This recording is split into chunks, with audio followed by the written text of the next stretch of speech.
Hey guys, welcome back to the Foolish Show. Of course, I am Foolish Phil.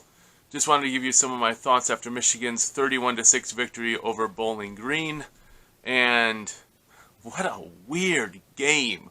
I'm just going to start off with that. I mean, you had 3 stretcher injuries, 2 players for Bowling Green, 1 sideline reporter, and it's crazy. This game seemed to just have so much energy at some point. Like, the first half was pretty full of energy, and then the second half was just crazy how it went. And I don't know if that was part of the play or not, and obviously that impacted it. If you didn't see this game, JJ, who was stellar the first 2 games, setting completion percentage records, having more touchdowns than incomplete passes type of a things, comparison wise and all that. And he just had probably his worst football game ever in a Michigan jersey. He finished, 8 of 13. 8 of 13. 8 of 13 for 143 yards. 8 of 13. With 3 interceptions. You would not think that would be possible if you only watched the first 2 drives of the game. Michigan got a nice stop. Bowling Green hit a big play, nice fade route or go route, I don't know exactly what it was. First play of the game, then Michigan got a punt. Come back, Michigan goes the whole field, whatever it was, in 4 rushes. Corum hits a 54-yarder right on the first play of the game for Michigan, and 4 more runs total for the whole drive. Michigan's got a touchdown, up 7-0. Defense gets a stop again. Come back down, Michigan's is shredding Bowling Green. Gets all the way to 2nd and goal, I think it was. And somehow JJ, he sees Roman Wilson coming across the back of the end zone, wide open, and he just didn't see a DB just sitting there. Sharon Moore in the postgame said, Michigan's got to do a better job of spreading the field a little bit more. Obviously you had 2 people kind of in the same area. Barnard, I believe it was, the tight end, was in the same spot. If JJ just waits 1 second, he'll be wide open behind that. But he didn't, and that pick took away 7 points from Michigan, if you will, and Bowling Green went down and got 3 points. So, if you will, a 10-point swing there. Okay, 1 pick. Okay, Michigan's moving the ball just great. Bowling Green does a little pooch kick, and Michigan's fullback fumbles the kick return. Bowling Green gets that. Gets another field goal out of that. It's 7-6. Okay. Michigan gets the ball back, and this time they drive down, and I believe, if I'm remembering right, I think it was that he got a second pick. I'm trying to remember if it was at that point, but JJ was just off.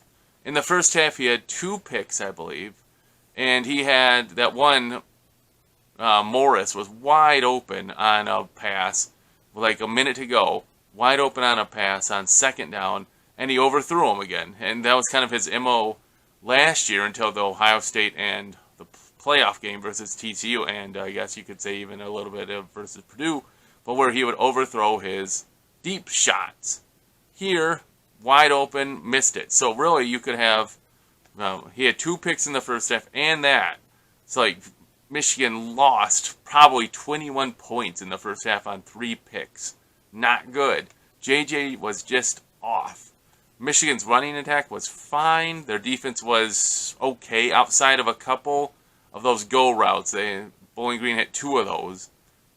Michigan's defense was good. I think an underlining thing here, too, was to note that Bowling Green, their backup quarterback, Orth, was injured somewhere in the first half and didn't come back for the game. And they put in a true freshman, I think it was. True freshman, at least a walk-on quarterback.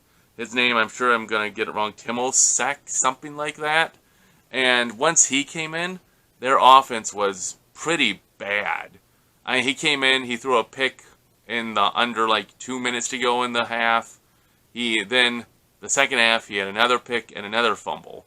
So 3 turnovers by that guy. So you can tell why Michigan's defense kind of turned it up a little bit, because all they were doing was this quarterback faking that he was going to keep the ball and just handing the ball off over and over and over. And Michigan would just usually, get 3rd and 8s and then just stuff it there. Now, It was 14-6 at halftime. What was going to happen in the second half?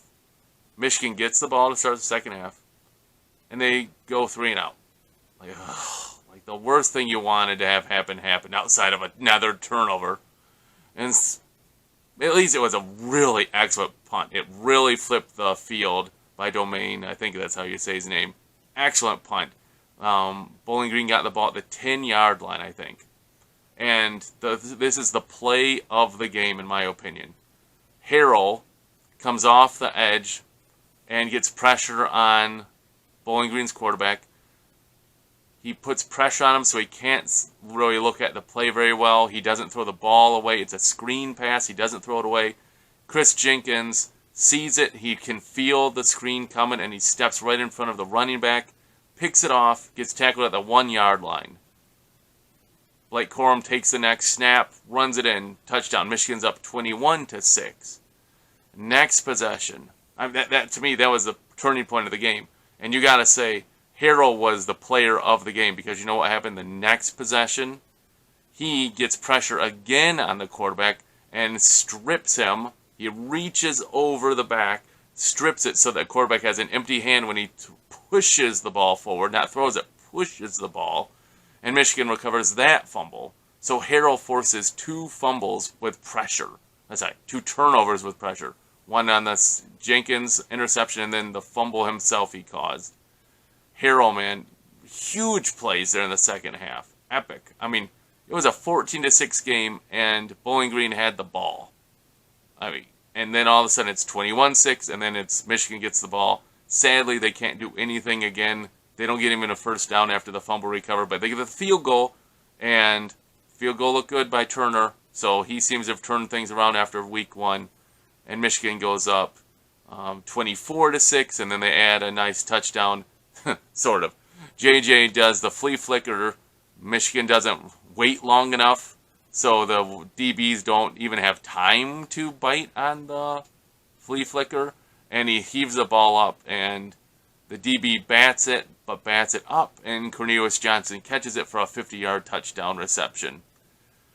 It just seemed to me that JJ was overall trying to get Cornelius Johnson a touchdown. He had his second pick of the game. He was trying to throw to him instead of the crossing route, the post route to Roman Wilson, which was open one-on-one versus a safety, and he was much more open than Johnson was.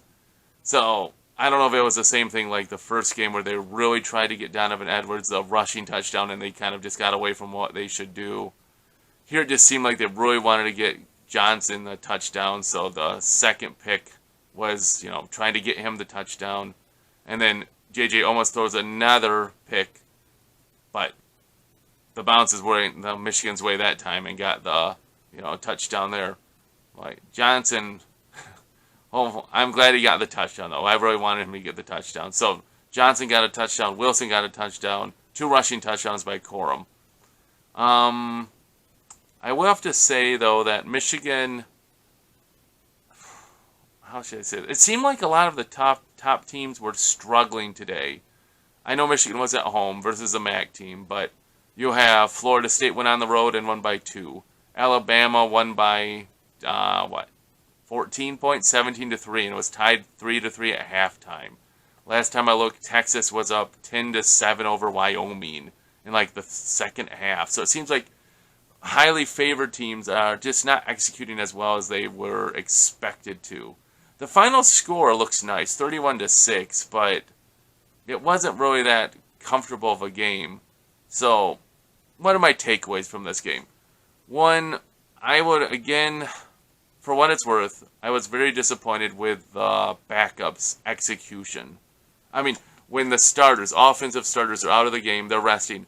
Our backups go 3 and out, right? 3 runs, punt. We punt to them. Bowling Green, maybe they're their starters, maybe not, I don't know. But they have a quarterback that can't complete anything. And they just proceed to run the ball down Michigan's throat for basically the rest of the quarter. The only thing that stopped them, we got a 4th and 8 on them, and they settled for a field goal, and they missed a field goal. But in other words, that was a nice 7-8 minute drive. In fact, I would believe Bowling Green had time of possession 36 minutes to 24 minutes for Michigan. So just really dominated the time of possession game. So that's always a good indication, right? Time of possession doesn't mean everything. 31-6. You wouldn't think it was that way with the time of possession if you looked at just that stat. But man, what a weird game.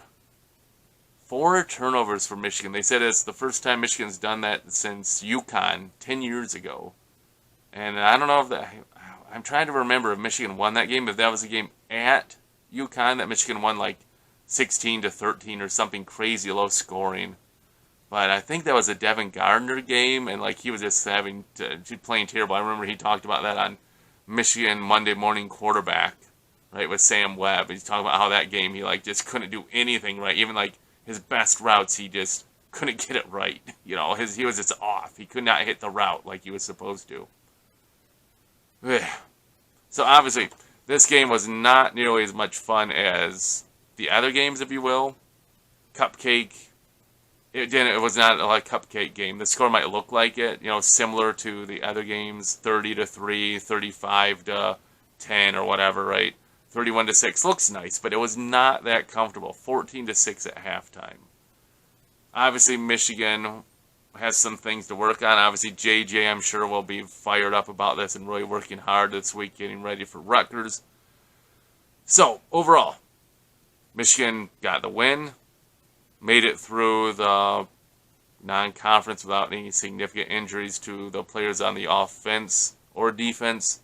Still waiting for some starters to come back. Will they come back for the Rutgers game? We'll see about that. So it'll be interesting to see that. Rushing game looked better. Blake Corum looked really nice. 2 touchdowns, 100 yards. He looked good. 8 yards a carry. Donovan Edwards averaged over 5 yards a carry this game. So rushing attack kind of carried the game for Michigan because, well, JJ had an off game, man. Like I said, this is probably JJ's worst game ever for Michigan. I know he's only been the starter for a year and 3 games. Or not even a year and 3 games because he didn't start right out of the bat. They had Cade start last year. But you know what it is? It's a win. You got things to improve on. Coach Harbaugh is going to be on the sideline this week coming up at the Rutgers game. Try to get the win. Try to get the win each week. You know what? In hindsight, a win is a win, and you move on to the next game, and that's what Michigan gets to do. We got to win. Move on. So, see how the team responds to this. Hey, guys. Thanks for watching. If you want to put in any of your thoughts after this Michigan's 31-6 victory, try to put them in the comments below. I'll try to respond to them as I'm able to. Thanks so much for watching, and as always, until I see you guys next time, go Blue!